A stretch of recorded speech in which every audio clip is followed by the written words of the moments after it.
sekolah di SMA Negeri Kota Bukit, Magelang diberikan itu agar di Kabupaten Magelang di situ jauh dari kota, tujuh prestasi yang bagus, kemudian jangan lupa selalu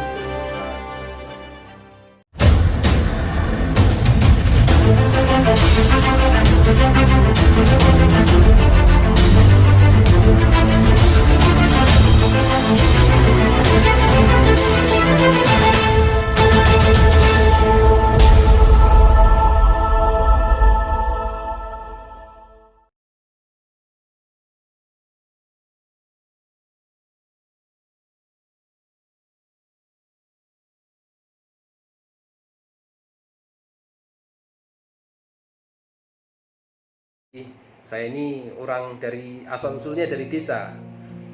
Tempat tinggal saya itu sekitar 7 kilometer dari kota Muntilan, Kabupaten Magelang, Jawa Tengah. Bapak ibu saya itu seorang petani. Bapak itu kerjanya tiap hari nanam padi, terus kalau musim kemarau itu nanam tembakau, terus ibu saya itu hanya sebagai ibu rumah tangga, masak, terus bantu-bantu sekali-sekali ikut ke ladang, ke sawah, merawat tanaman, kemudian hasilnya dijual ke pasar, yakni di Pasar Muntilan. Itulah kehidupan sehari-hari saya. Nama ibu saya Katimah, terus bapak saya Muhammad Asnawi, alhamdulillah sekarang sudah haji. Bapak saya sekarang umurnya sudah 95 tahun, alhamdulillah. Saya yang paling kecil, kakak saya seorang guru, kemudian kakak perempuan saya polwan, kemudian kakak saya ada yang laki-laki polisi, kemudian yang satu lagi pedagang. Saya menyelesaikan sekolah dasar saya di SD Negeri Druju, itu tempat lahir saya di Muntilan, Kabupaten Magelang. Kemudian SMP itu saya juga nampaknya di SMP Negeri Kulon, itu juga masih di tempat kota lahir saya, yakni di Muntilan. Kemudian SMA saya melanjutkan lulus tahun 1987, yakni SMA Negeri Kota Mungkit di Magelang. Kemarin Pak, setelah tamat SMA, apakah langsung melamar kerja atau yang lain dulu Pak? Itulah, saya begitu SMA itu kan sebenarnya cita-cita saya itu kan dari kecil kepingin jadi tentara. Kami coba jadi tentara 2 kali, gagal. Pertama daftar di Akabri Magelang, kemudian daftar di Angkatan Udara yang di Jogja, dua-duanya gagal. Kemudian saya tahun 1988, karena sudah gagal 2 kali masuk tentara itu, kami merantau ke Jakarta ikut kakak saya. Saya merantau di Jakarta, nebeng di rumah kakak saya, terus saya cari-cari kerja serabutan lah di situ. Saya pernah kerja di perusahaan taksi yang bagian nyuci mobil, yang penting kan ada uang gitu. Nyuci mobil, terus kalau mobil sebelum berangkat kita cuci, terus pulangnya juga kita bersihkan.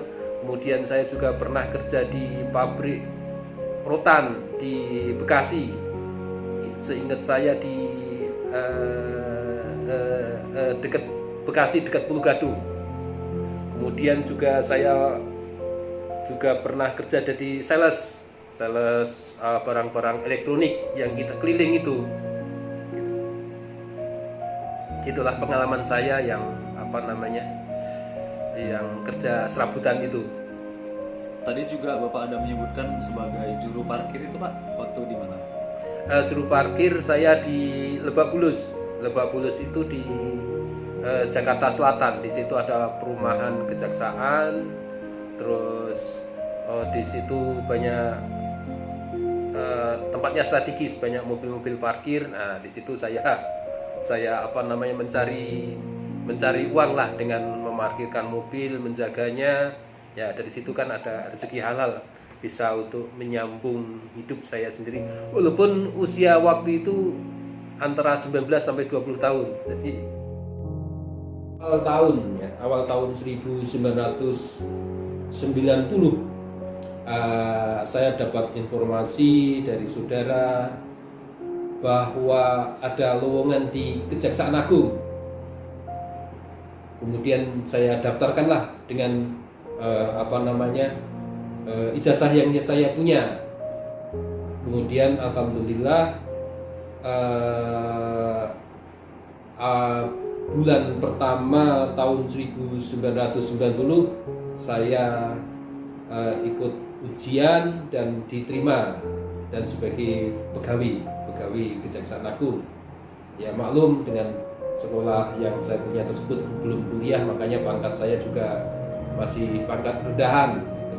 Jadi belum langsung jaksa karena saya belum kuliah.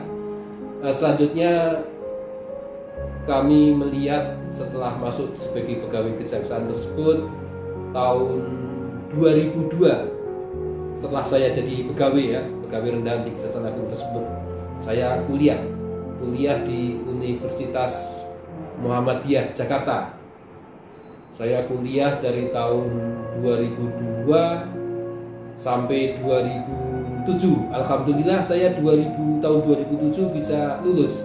Jadi 4 tahun persis saya bisa menyelesaikan S1 di Universitas Muhammadiyah Jakarta dengan nilai yang lumayan walaupun itu sambil kerja. Saya waktu itu IP saya 3,3. Ya maklum walaupun itu nggak maksimal, tapi berhubung kami sambil kerja, ya bagi saya itu patut saya banggakan dan saya syukuri. Saya ketika kuliah itu kan saya kos di sekitar kampus. Kebetulan tetangga kos saya itu mantan pacar saya, karena mantan pacar saya nggak jauh dari tempat kos saya gitu. Mungkin ketika saya keluar masuk rumah, lewat ketika masuk berangkat kuliah atau berangkat kerja, lewat di depan rumahnya, kenalah dengan seorang perempuan yang tinggal di nggak jauh dari tempat kos itu, hanya sekitar 100 meter dari tempat kos saya. Ya itulah mungkin Tuhan istilahnya memperkenalkan saya pada kondisi tersebut dengan seorang perempuan, yakni namanya Asmisar Marbun. Kebetulan perempuan yang nanti jadi istri saya tersebut adalah dari marga dari suku Batak yang orang tuanya sudah cukup lama tinggal di sekitar kos saya tersebut. Kemudian kami berkenalan sekitar 2 tahun, lebih, bukan hanya 2 tahun, sekitar 3 tahun lah, 3 tahun. Kemudian kami pada tahun 2002 melangsungkan pernikahannya yang pestanya dilakukan di rumah orang tua dari istri saya tersebut di daerah Ciputat. Dan alhamdulillah sekarang dikaruniai 2 cewek yang sekarang sudah SMP dan satu lagi masih SD, cewek-cewek semua. Saya nikah waktu itu sekitar umur 34 tahun. Jadi saya terlambat. Kenapa terlambat? Karena saya itu kan dari dulu kan berprinsip kalau sudah menikah itu ya sudah rumah tangga itu sudah siap. Karir saya setelah saya dilantik sebagai jaksa, saya pertama tugas di Temanggung sebagai jaksa fungsional tahun 2001. Kemudian tahun 2002 saya ditugaskan di Flores Timur sebagai menjabat kasubsi sosial politik pada Kejaksaan Negeri Larantuka di Flores Timur, itu sampai tahun 2002 ya. Berikutnya antara tahun 2002 sampai 2004 saya dipindahkan di Kabupaten Kefamenanu Kepaminanu itu berbatasan dengan Timor Leste. Jadi di ujung timur Pulau Timor. Itu tahun 2002 sampai 2004. Jabatan saya waktu itu sebagai kepala seksi tindak pidana khusus. Kemudian tahun 2004 saya dimutasi lagi ke Kalimantan Tengah, tepatnya di Kabupaten Kasungan. Itu di Kalimantan Tengah, dekat perbatasan dengan Sampit, sebagai kepala cabang Kejaksaan Negeri Sampit di Kasungan. Itu sampai dari tahun 2004 sampai 2007. Selanjutnya setelah melaksanakan tugas di Kasungan tersebut, saya dimutasi lagi ke daerah Jawa Tengah, tepatnya di Kabupaten Wonosobo, yakni sebagai Kasih Intelijen Kejaksaan Negeri Wonosobo. Itu tahun 2007 sampai 2009. 2007 sampai 2009. Setelah menjalani tugas sebagai Kasih Intel di Kejaksaan Negeri Wonosobo, saya pindah lagi ke Kalimantan, tapi di Kalimantan Barat, tepatnya di Kabupaten Mempawah, yang sekarang namanya berubah menjadi Kabupaten Pontianak. Ini bukan kota Pontianak ya, pisah. Ada kota Pontianak, ada Kabupaten Pontianak sendiri. Saya waktu itu tugasnya di Kabupaten Pontianak antara 2008 sampai 2011. 2008 sampai 2011 sebagai Kasipitsus di Kejaksaan Negeri Mempawah. Selanjutnya antara tahun 2012 sampai 2013 saya dipindahkan di Kejaksaan Tinggi, tapi di Kejaksaan Tinggi di wilayah provinsi namanya. Waktu itu saya sebagai Satgas Laporan Pengaduan Masyarakat di Kejaksaan Tinggi Kalimantan Barat. Tugasnya itu saya adalah sebagai Satgas tersebut menerima laporan pengaduan dari masyarakat terhadap tindak tanduk disiplin pegawai kejaksaan. Itu tugas saya. Jadi saya tugasnya menerima laporan dan memproses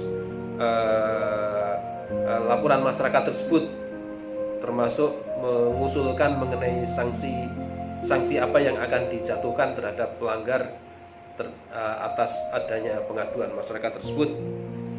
Kemudian sekitar tahun 2014 saya dipindahkan ke Kejaksaan Agung sebagai Satgas, sebagai anggota Satgas lagi, yakni Satgas Intelijen. Jadi Satgas Intelijen di situ memiliki tupoksi antara lain menindaklanjuti setiap laporan terhadap berbagai bentuk pelanggaran, gitu, terhadap berbentuk pelanggaran yang laporan yang tugas saya hanya sampai pada membuat Lapinhar, Lapinsus yang kemudian disajikan kepada pimpinan untuk diambil langkah-langkah yang dikiranya tepat oleh pimpinan kami. Selanjutnya tahun 2015 saya dapat promosi sebagai koordinator di Kejaksaan Tinggi Papua di Jayapura. Itu tahun 2015 sampai tahun 2017 saya sebagai koordinator yang ditempatkan di bagian Bitsus tindak pidana khusus pada Kejaksaan Tinggi Papua. Kemudian berikutnya tahun 2017 saya mendapat kepercayaan promosi lagi sebagai Kepala Kejaksaan Negeri Kepulauan Yapen. itu tahun 2017 sampai 2019.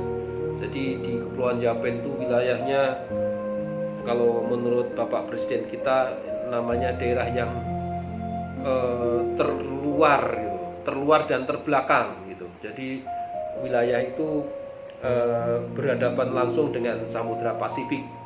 Jadi posisinya merupakan daerah kepulauan yang wilayahnya nggak jadi satu dengan pulau besar Papua, tapi terpisah gitu. Kalau misalnya di Sumatera ini mungkin ya seperti Batam dan sebagainya gitu, jadi terpisah dari pulau Sumatera gitu. Selanjutnya tahun 2019 akhir, seingat saya November 2019 saya dimutasi dari selaku Kajari Kepulauan Yapen pindah sebagai Kepala Kejaksaan Negeri Labuhan Batu yang saat ini sedang saya jalankan tugas ini. Pesan positif yang saya terima bahwa saya selama ini kan lebih banyak tugas di daerah timur wilayah Indonesia dan daerah yang tertinggal, yakni daerah Flores, daerah Papua. Bisa dibayangkan bagaimana daerah-daerah tersebut.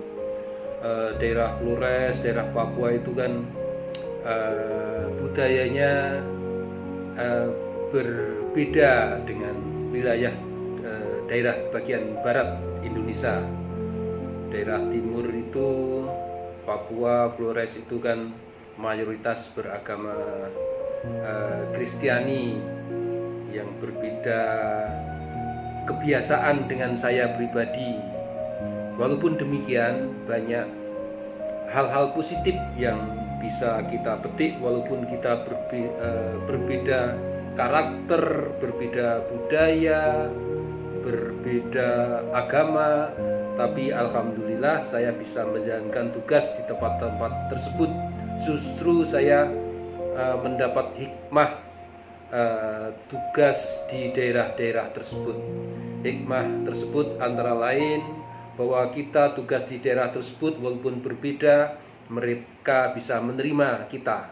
Walaupun saya berbeda agama, berbeda keyakinan, berbeda budaya dengan mereka, tapi mereka bisa menerima saya dengan baik. Hal ini bisa kita petik hikmah dari penugasan saya tersebut, yakni betapa pentingnya kita saling menghargai, saling menghormati, saling menyayangi terhadap sesama, walaupun berbeda agama, suku, budaya. Dan sudah saya buktikan ketika saya tugas di daerah yang berbeda budaya agama tersebut, mereka menghargai kita, mereka menghormati kita, mereka bisa bekerja sama dengan saya. Sehingga apa kata para founding father kita, pendiri bangsa Indonesia, pentingnya alat pemersatu bangsa Indonesia, yakni Pancasila, yang di situ ada ketuhanan, kemanusiaan, persatuan, keadilan sosial dan sebagainya. Itulah alat pemersatu bangsa Indonesia yang harus terus kita lestarikan, kita laksanakan sebagai falsafah hidup bangsa Indonesia. Dengan adanya Pancasila, kemudian ada Undang-Undang Dasar, itulah alat pemersatu bangsa Indonesia supaya kita tetap bersatu dalam damai, bersatu dalam persaudaraan gitu. Kemudian ada penugasan yang sifatnya artinya agak berat bagi kami. Kami sudah melaksanakan tugas di berbagai daerah tersebut, selalu hampir setiap 2 tahun selalu berpindah tugas dari satu pulau ke pulau lain. Kebetulan istri saya tahun 2012 ketika saya tugas di Kalimantan Barat, yakni di Kabupaten Mempawah yang sekarang namanya Kabupaten Pontianak, istri saya jatuh sakit, kena stroke sampai sekarang.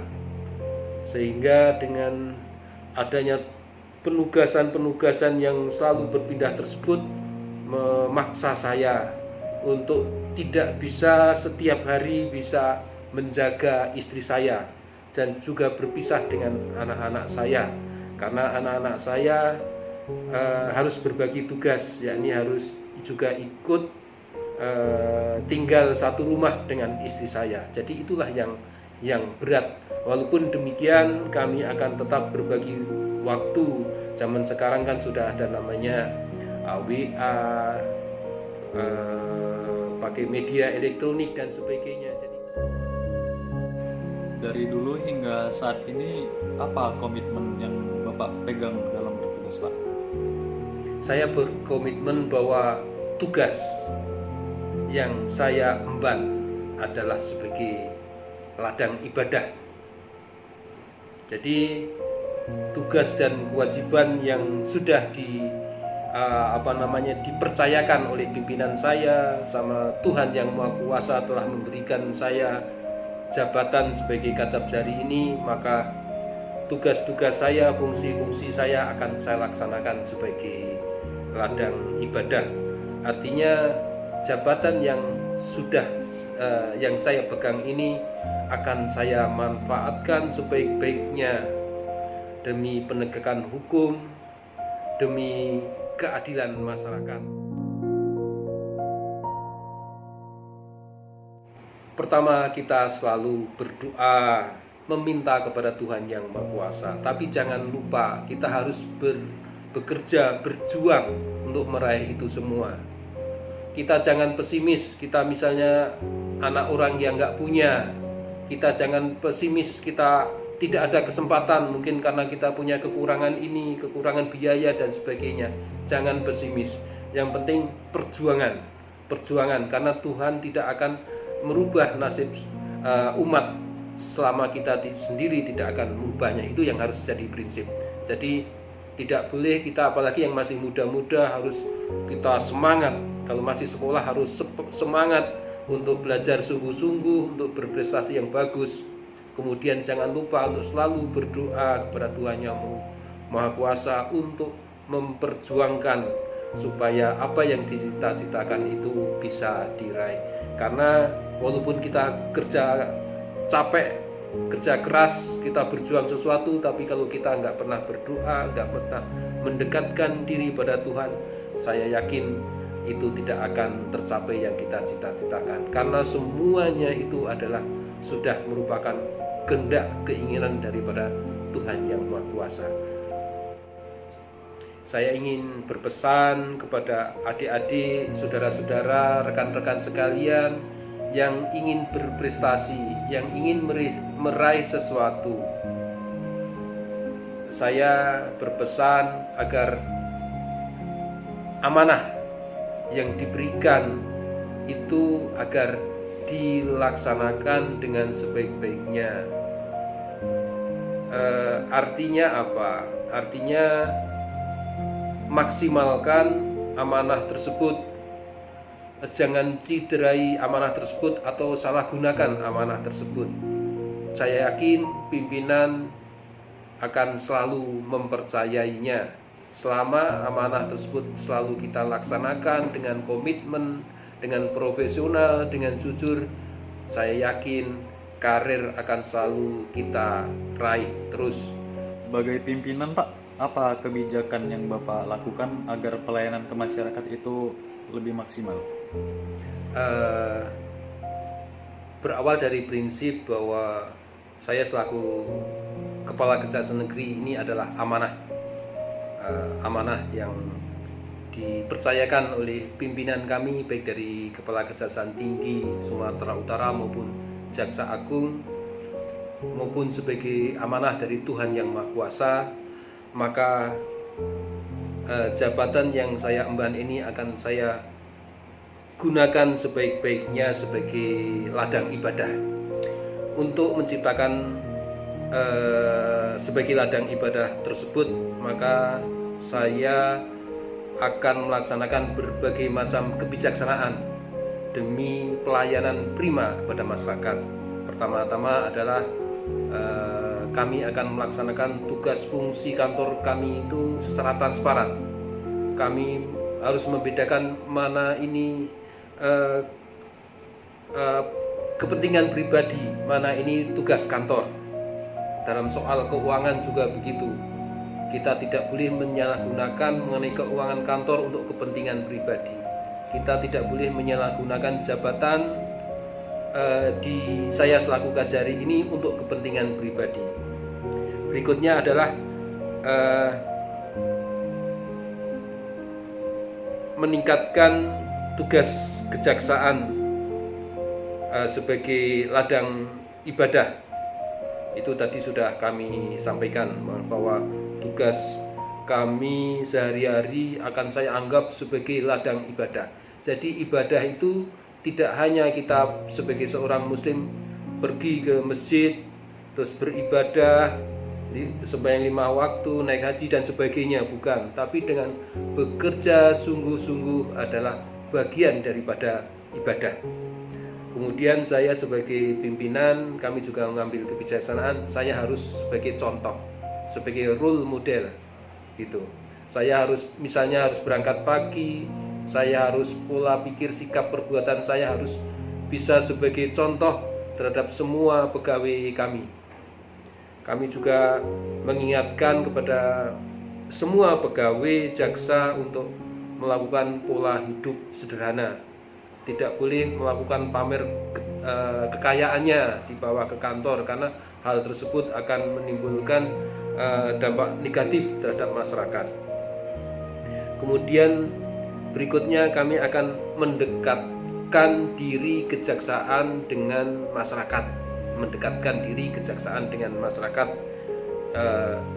Hal-hal yang kami tempuh adalah menciptakan suasana kantor ini nyaman, masyarakat tidak takut untuk datang ke kantor untuk bertanya terhadap suatu masalah hukum yang berkaitan dengan yang bersangkutan, supaya masyarakat itu bisa bebas, leluasa datang ke kantor dengan nyaman, tidak takut, tidak ragu-ragu, tidak takut misalnya dimintai uang dan sebagainya.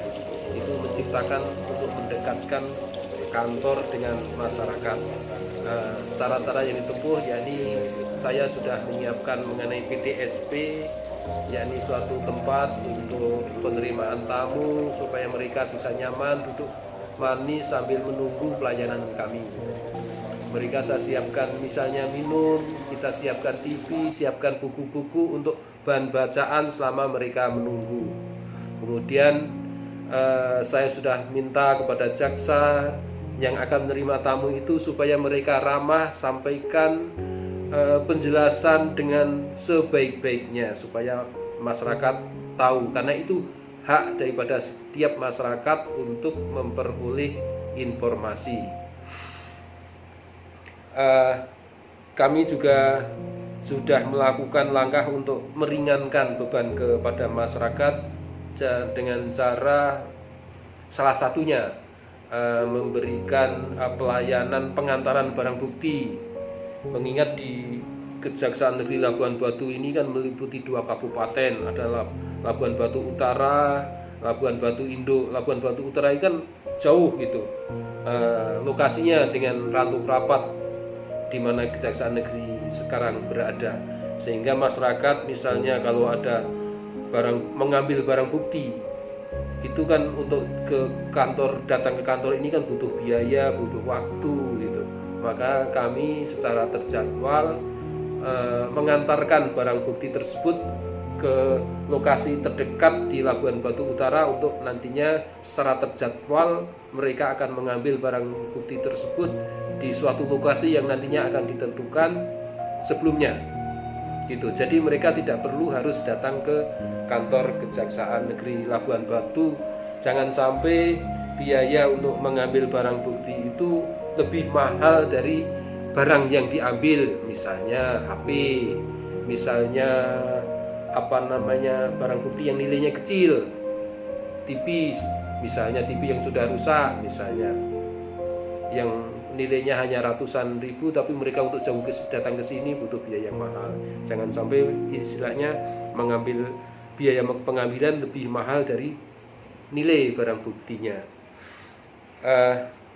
Kami juga menyiapkan kantor-kantor ini supaya layak untuk masyarakat. Di sini kami siapkan ada ruang menyusui, ruang tahanan anak, ruang tahanan perempuan, tadi saya sampaikan PTSP, terus ada lokasi taman di bagian belakang, itu saya siapkan untuk rekan-rekan mungkin dari media, mungkin dari pejabat terkait, dari rekan kepolisian yang datang ke kantor kejaksaan ini untuk menunggu sembari mau bertemu dengan siapa di sini. Nah, tempat menunggu itulah bisa mereka sambil duduk manis, santai, nyaman seperti di rumahnya sendiri. Itu maksud kami itu supaya